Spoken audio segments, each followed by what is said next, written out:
Hey everyone, we're back with Fate Grand Order with the Olympus chapter. Just making sure my microphone's working. Yeah, it is. Okay. I'm paranoid about that now. Yeah, anyway, yesterday we saw the foreign god. Yeah, nothing big. Just a small little chapter. Yeah, so 25. There's 3 chapters left. This one and the last one are shortish, and the middle one's like not long, but a little longer than them. So like we're in the home stretch now. Something one is not born with. I just recorded one video yesterday because you know I'm free, right? I don't have to worry about doing 50 hours of Olympus. I'm just taking a walk. What I'm about to tell you took place in the spring when I was 15 years old.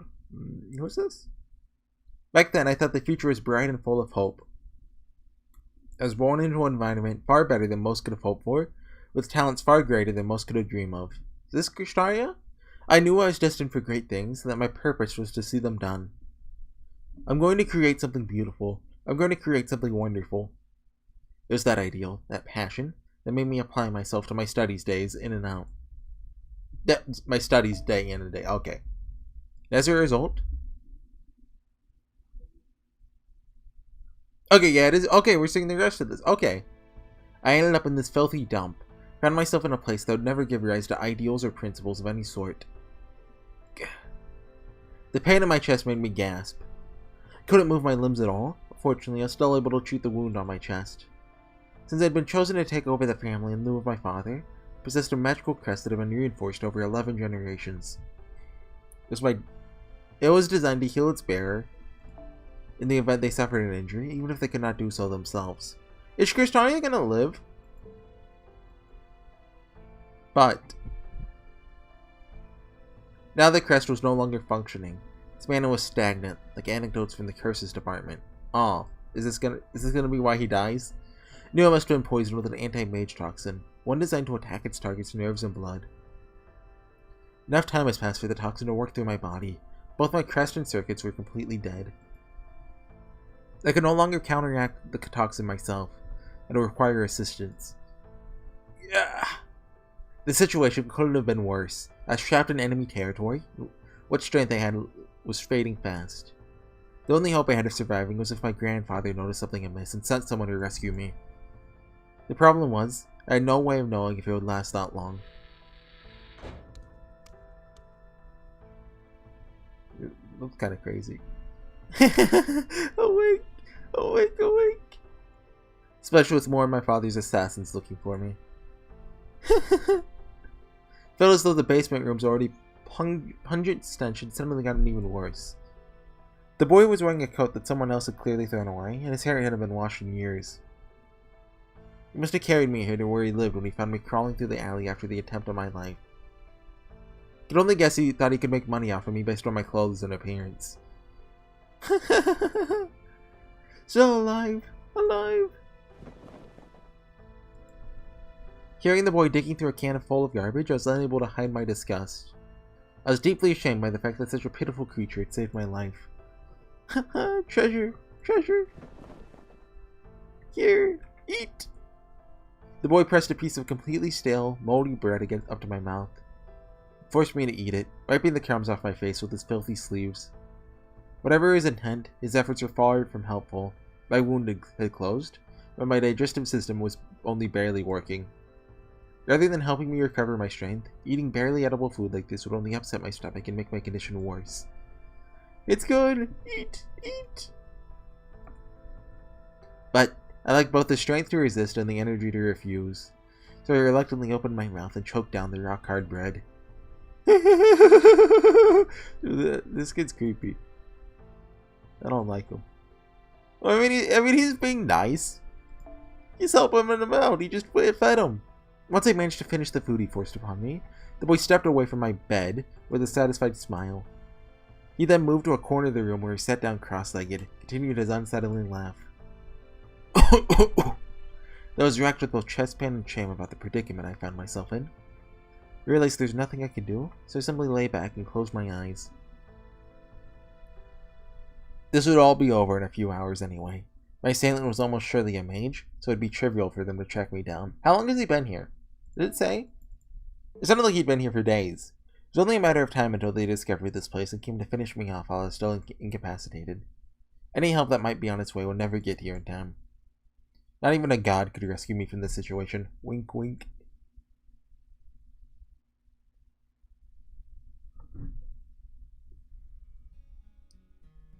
But my assailant never showed, even after several days had passed. Okay. I think I must have spent about 10 days on that hard wooden bed without ever getting up. My body was still paralyzed, but by that point, I must have gotten accustomed to my environment. Slowly but surely, I took stock of my current situation. Here, eat this too. No thanks. Could I have some water instead? The fact that the shed was located under a bridge was the only silver lining. Thanks to that, we had access to portable water, I assume. Even if it wasn't entirely clean. That's better. Better boil that first. Say, how long have you been living here? Huh? Never mind. Eat. My best guess is the boy had been living here since he lost his guardian several years ago. This shed, his home, must have belonged to his guardian. Even now, I do not know if his parents abandoned him, or whether he was an orphan from birth. He had very little in the way of language skills. This was hardly surprising, given that he could not have had a single real conversation with an adult in all of his life. What's your name? Surely you must know that much. Oh? I was shocked. Couldn't believe there's a child in this day and age, in a modern city no less. We don't even know what names were. But more than that, wondered how he managed to stay alive on his own all this time. Scary, everyone's scary. Hide, safe here. Always safe. As the boy told me this, he stroked a pendant he wore around his neck. Have we seen this before? Well, I'll be.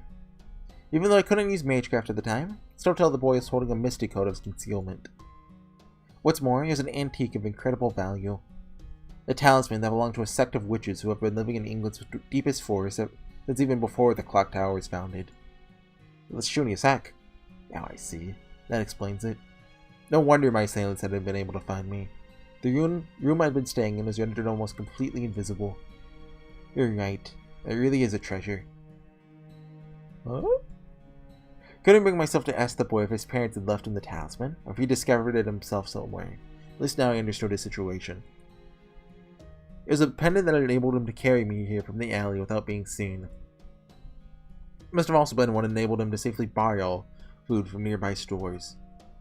Couldn't make up my mind whether this situation was encouraging or depressing. So, obviously the question is, why are we being shown this scene? My guess is this kid is going to be relevant in the future. Right? Because there's really two possibilities. We've already met this kid, or we're going to meet this kid. And I think it's plausible we've already met him? So there's 4 cryptors, right, that are still alive, not Kushraya.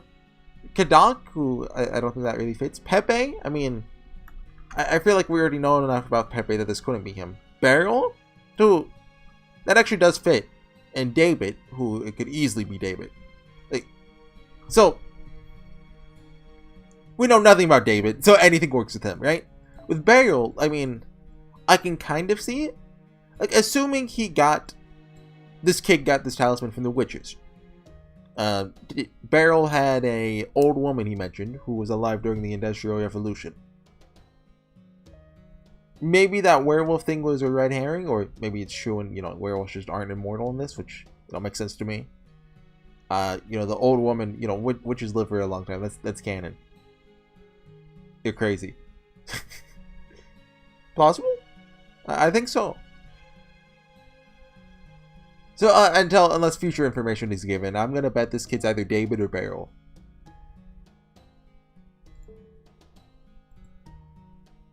I mean, he has, black hair like Beryl, but also I don't think that's I don't think that's enough of a, an answer, right? It could be David. Or it could even be that alien that killed David. Well, no, I don't think so. Assuming they're an alien. They looked weird. It's like thanks to that pendant that the boy had been able to survive on his own all this time. There's also thanks to that pendant, well, not that killed David, that killed David. You know, David Blue Book and David, or... Until we learn more, two different people. It was also thanks to that pendant that he never needed to become involved with anyone else. In a very real sense, he had slipped through the cracks of society. So you're, unsure of what to say to him, I ended up saying nothing. It's okay, it's okay. It's pretty, treasure, my treasure. I want to protect that smile. The boy gave me a big smile while gently tucking the pendant away, never grasping my true intentions. Even thinking back on it now, still makes my chest ache.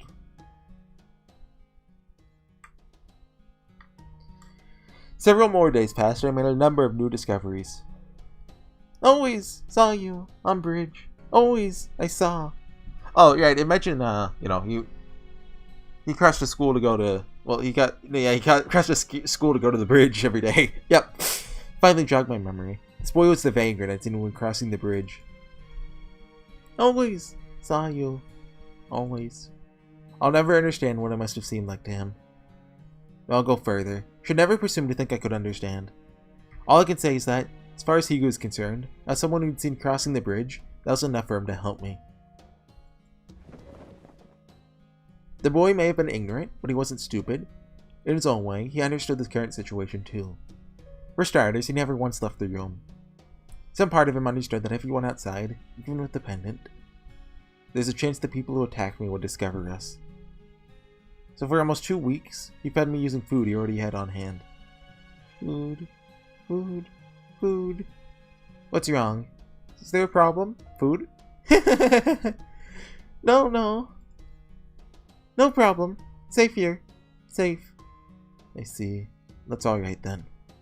Even having grown accustomed to this environment, I was beyond exhausted. I still couldn't move my limbs, and my strength was no closer to returning. It was no surprise. The food the boy was giving me had no nutritional value whatsoever. While his pendant may have kept us safe from my assailants, it also kept us hidden from my allies.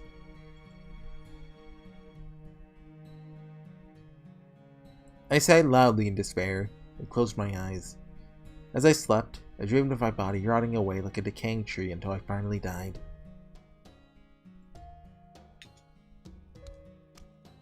What does that sound? He left? I heard footsteps leaving and like some kind of clicking. Like against glass. Wake up! Wake up! It was the first time the boy had ever woken me up of his own accord. Food! Eat up! Have lots! Is that... My voice all but broke in shameless excitement. In his hands, the boy was carrying a basket filled to the brim with bread. Not stale, moldy leftover bread like he'd been giving me so far. This was bread that had clearly been freshly baked that morning. This is amazing. No, it's all just bread, huh? Don't misunderstand, I do appreciate this, but if you're going down anyway, it would have been nice if you got some other things too. Here, food. Eat, don't be picky, bread's bread. I didn't realize until later why the boy had only had stale bread on hand. It was because, for the entirety of his life, he had never known any other sort of meal.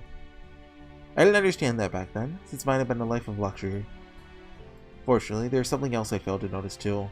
Something much more important. Very well, don't mind if I do. Yes, this is much easier to eat. It's great. What, he wasn't eating himself? The boy suddenly fell into the bed as if he tripped on a rock, his arms clinging to the top near my pillow. He looked just like a child dozing off at their desk. Are you okay? The boy had always looked so malnourished that I hadn't even noticed how sunken his cheeks now were, with the fresh bruises on his body. You've been living alone all this time. Of course he wouldn't have had enough food on hand to feed two people for over 2 weeks. The only reason he had any at all was because nobody had stopped him from taking it, thanks to the pendant. The food he had on hand was only enough for one person, only enough for him to survive on his own. Ever since he'd taken me in, he had not so much as set foot outside. He knew that if he left with the pendant, this room would no longer be safe. So he left it by my bed to keep me safe. What, so he got beaten up trying to get it? In an instant, it was clear as day what he had done to bring me more food. He must have been accosted and beaten over and over, since he had barely eaten a thing ever since he took me in. The malnourished child simply could not endure such punishment. Ah, no, you can't play this song. What ever-present feeling? That's cheating. You're cheaters. Safe. No, he couldn't have. No one would ever do something so absurd, so patently foolish. He may have been ignorant, but he was smart. He would never willingly choose to do this. Still on the bed, the boy looked at my face as I lay there as though he was gazing at the stars. Pretty. Pretty. Oh. No, hang in there. Please, you have to... So... pretty. At the time, I wasn't overcome with grief or shock or anger. I was just done. My own stupidity. I was completely and utterly fed up with how foolish I had been to only look at the future, without seeing or relating to those I had previously treated as though they didn't exist. Create something beautiful.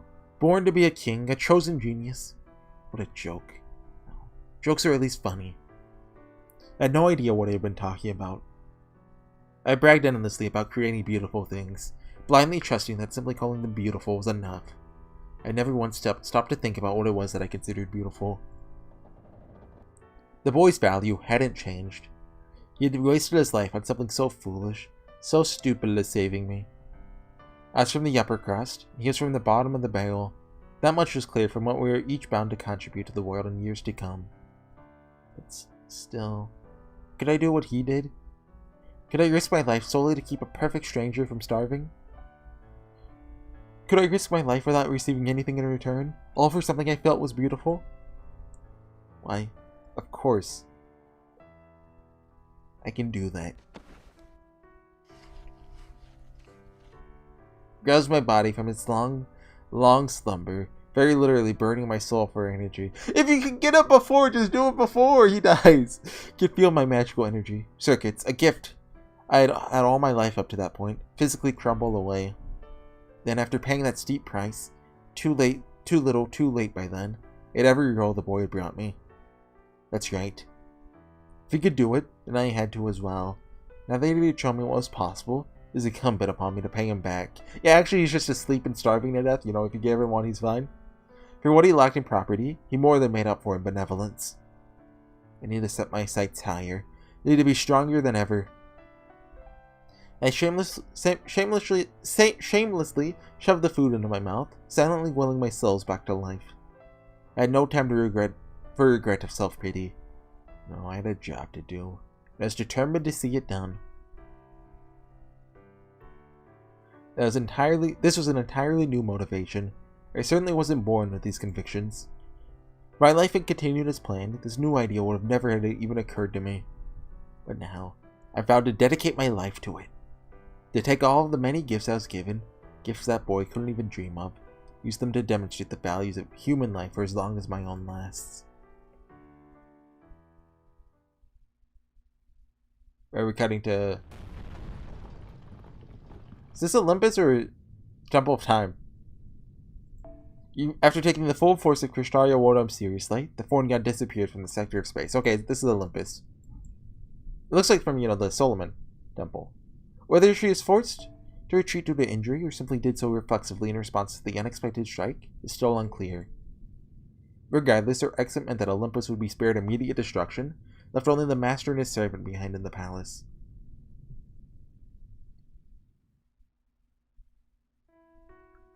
So much for that. Like it's master instead of, his name. In retrospect, I may have set my sights a bit too high. You can't just play ever-present feeling and make me cry. That's cheating. I'm not crying. I'm not gonna tear up. It's not happening. What the heck are you smiling about, you idiot? You look like a kid who just got caught with his hand in the candy jar. The servant kneeled down beside their master, despite the insults that continued coming. Painfully aware of how he would never walk again now that the bottom half of his body had been obliterated. You can make it. It's just a flesh wound. The master rested what remained of himself on the floor as it crumbled beneath them, turned to look up at the sky. Dang, that serious light was some serious stuff. Fairly's didn't do anything even close to that. Well, this is how they're originally supposed to be used. Director Marisbury told me that in confidence. What is going on with Marisbury? Like, there's clearly something going on with him. Especially now that, Olga Marie is related to the foreign god. He said that if things ever truly look bleak, I should use mine to save the world. No pressure, right? Master coughed dryly and bitterly as he spoke. His cough sounded like the rattling of dead tree branches. Oh, I like how it's comparing to how he felt back then. There's no more sign of a melodic spring like Lote that had previously been a fixture of his voice. You don't say. I thought all of Chaldea's directors were weak and pathetic. Like Gordolf? Sounds like this Marisbury punk was a heck of a guy. Never would have guessed. Yes, he was. Always did respect him. Turned out to be far more capable than me. He may have been an avid scientist who only cared about his research. He's also just as dangerous as you would expect one of the Clock Tower's 12 lords to be. The master laughed, acknowledging his defeat. There's no trace of regret in his voice. I must admit, never would have guessed that you'd cooperate so willingly with Chaldea. Oh, so that wasn't part of the plan? I was so shocked. Spilled my tea when I heard you join their side just like that. Thought that would have taken considerably longer. Part of me was even a bit jealous. For a moment I wondered if it meant you'd join anyone who defeated you. Hey, it wasn't just like that. They never defeated me. It's all because Poseidon messed up.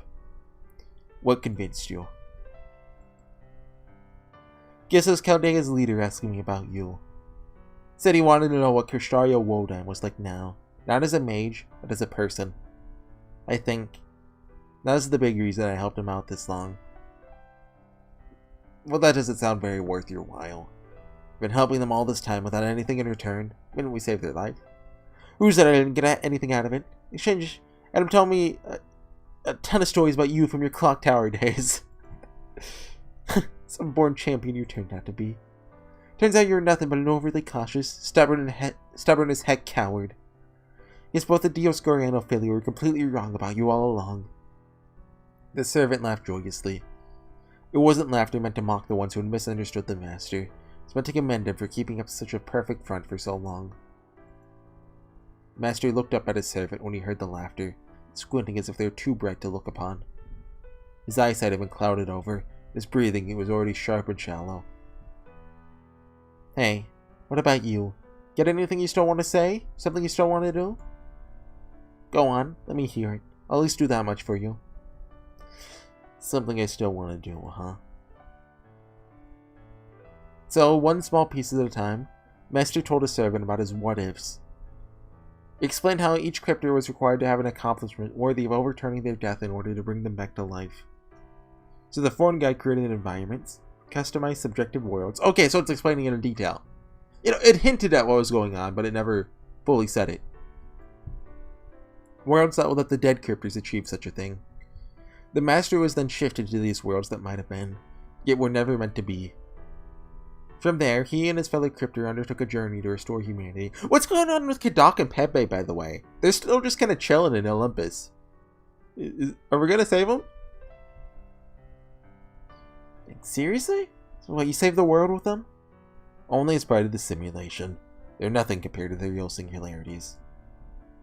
Kadak and I came to trust each other. Feli and I shared a laugh with each other. Akutai and I helped each other. Beryl and I disagreed with each other. Pepe must have saved me a dozen of times. Ariel may seem frivolous, but he has a strong sense of integrity.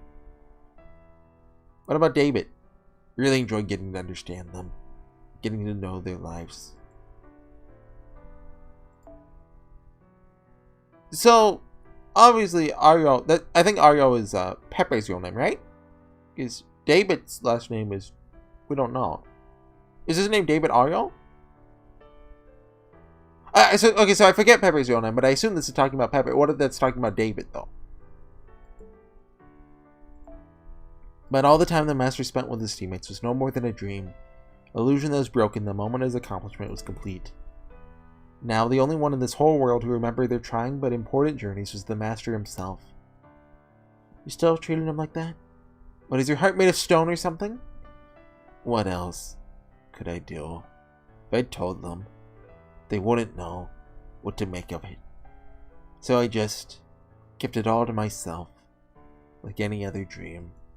I'm not tearing up. Nope. Nope. Not it. Nope. I don't have a face cam, so you can't prove it. More precisely, he locked the experiences away so I could never look at them again. To make sure that, regardless of what happened, they'd never fade away. A journey to restore humanity, huh? That may not be the best way to put it. But, at all possible, I really wanted to save the world with everyone in Team A together. The Master truly loved his teammates, not as their leader, but as their friend. They're the same, the servant thought bitterly. This Master, Caldega's Masters, were in the exact same position. As his breathing slows, one last thought flits across the Master's mind, like a shooting star in the night sky. Heck were you thinking, you idiot? You don't have to try so hard all by yourself. Glad to hear you say that, Canis. But you're wrong. I was never all by myself. All humans are trying to do their best. Like heck they are. Don't you try and pull that with me, Kirshtari. There is no answer. The soul is already gone. The servant turned towards the sky as though watching a bird fly away, never to return. Mistakes flood the servant's mind. Unquenchable hatred pounds the servant's heart. The servant wasn't about to reject the past or previous actions. The pride this heroic spirit held refused to sully the very nature of a hero. After all, the servant who had been the one who laughed at the world of humans, the one who mocked and wreaked havoc upon it, that aspect would never change. The servant was well aware they were a villain who hated humans, despised gods, shunned what was right, and embraced what was wrong. But even so, in spite of all that, dang, I'm the idiot. But if everything about her/him was evil, she/she remembered what she/he was meant to protect, even as she/she regretted failing to do so.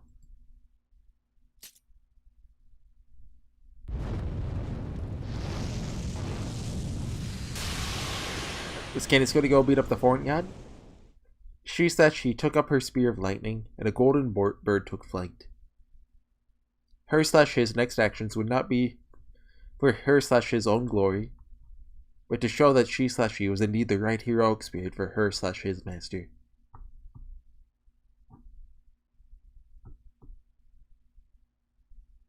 Is that how they're going with Canis? They identify as like both, kind of.